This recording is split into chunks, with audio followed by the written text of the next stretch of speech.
جاوید اختر سے مناظرہ کرنے پر مولانا شمائل ندوی اور مولانا یاسر ندیم الواجدی کو مولانا محمد الیاس گھمن کی مبارکباد۔ تفصیلات کے مطابق مولانا محمد الیاس گھمن صاحب نے اپنے ایک لیٹر پیڈ پر جاری پیغام میں کہا ہے کہ آج مورخہ 20 دسمبر 2025 کو دہلی میں وجود باری تعالیٰ پر مناظرہ ہوا، جس کا کچھ حصہ دیکھا۔ الحمدللہ دلی مسرت اور قلبی اطمینان ہوا کہ آپ نے الحادی فکر کے نمائندہ جاوید اختر کے ساتھ نہایت اہم موضوع پر تقریباً 2 گھنٹے طویل علمی گفتگو میں اسلام اور اہل اسلام کے موقف کو نہایت وقار، متانت اور مضبوط دلائل کے ساتھ واضح فرمایا اور ملحدین کے پھیلائے ہوئے شکوک و شبہات کا علمی، عقلی اور فکری سطح پر مدلل رد پیش کیا۔ مولانا محمد الیاس گھمن صاحب نے کہا کہ یہ گفتگو نہ صرف اہل ایمان کے قلوب کے لیے تقویت و تسکین کا باعث بنی، بلکہ عصر حاضر میں الحاد کے فتنوں کے مقابلے میں ایک مؤثر علمی محاذ بھی قائم کر گئی۔ بالخصوص نوجوان نسل کے اذہان میں پیدا کیے جانے والی شبہات کا جس حکمت، بصیرت اور استدلال کے ساتھ ازالہ کیا گیا وہ لائق تحسین اور قابل قدر ہے۔ مولانا محمد الیاس گھمن صاحب نے کہا کہ میں اس موقع پر عزیزم مولانا یاسر ندیم واجدی سلمہ اللہ، عزیزم مفتی شمائل احمد ندوی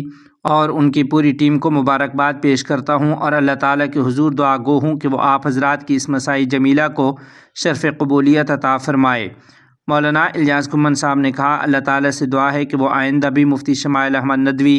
مفتی یاسر ندیم جیسے باصلاحیت اور باکردار نوجوان علماء سے اپنے دین کی حفاظت، اشاعت اور فکری سرحدوں کی پاسبانی کا عظیم کام لیتا رہے اور انہیں اخلاص، استقامت اور قبولیت عامہ سے نوازتے ہوئے اپنے اکابر و مشائخ علماء دیوبند سے جڑے رہنے کی توفیق نصیب فرمائے۔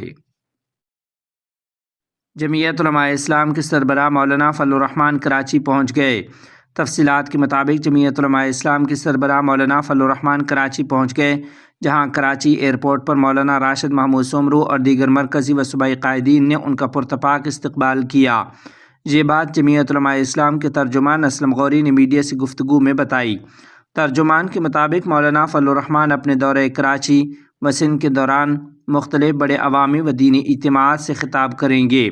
وہ دینی جماعتوں اور مذہبی قائدین کے سربراہی اجلاس میں بھی شرکت کریں گے، جس میں آئینی ترامیم سمیت ملک کو درپیش اہم دینی و قومی امور پر تفصیلی غور و خوض کیا جائے گا۔ اسلم غوری نے بتایا کہ سربراہی اجلاس میں اہم اور فیصلہ کن امور پر مشاورت متوقع ہے،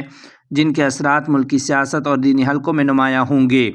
ترجمان جمعیت علماء اسلام کے مطابق مولانا فضل الرحمن 21 دسمبر کو لیاری میں تحفظی دینی مدارس کانفرنس اور 22 دسمبر کو کراچی میں اتحاد امت سیمینار سے خطاب کریں گے۔ بعد ازاں 23 دسمبر کو لاڑکانہ اور 24 دسمبر کو منزلگاہ